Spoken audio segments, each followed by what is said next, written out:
Mapapahiya ka na lang. Napatumba na kita dati. Kaya ko ulit gawin yun.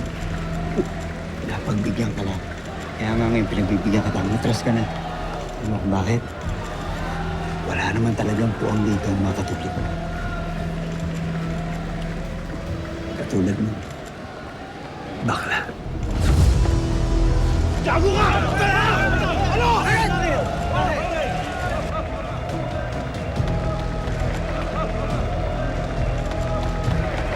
Oo ba?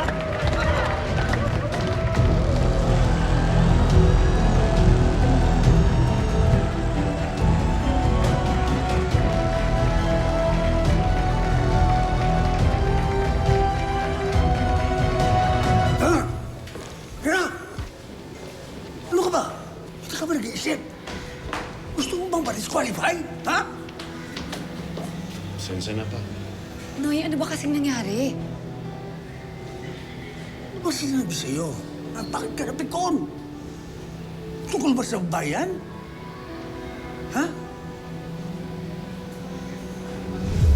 Hindi pa. Napakahilig sa chismis ng koloy na yan. Siguro bakla yan. Patama na. Umuwi na po tayo. Tay, kalma ka lang. Huwag kayong mapikon next time. Kaya niyo naman yan si Kaloy eh. Oh, ikaw anak mo. Makinig ka sa anak mo. Ha? Halika na, anak. Apo, ha?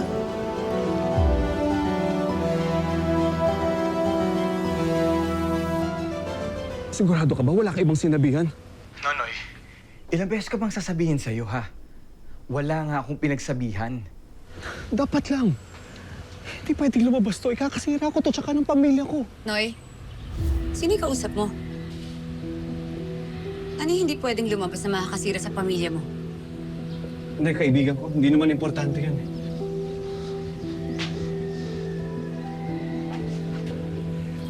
Tapatin mo nga ako. Niloloko mo ba ako? Nadja, hindi kita niloloko. Wala akong babae. Maniwala ka. Ano yan tungkol lang dun sa laban ko. Walang kinalaman sa atin yun. Ano kasi, kinakabahan lang ako sa laban ko bukas. Pero yun lang yan. Nadja, maniwala ka naman. Please.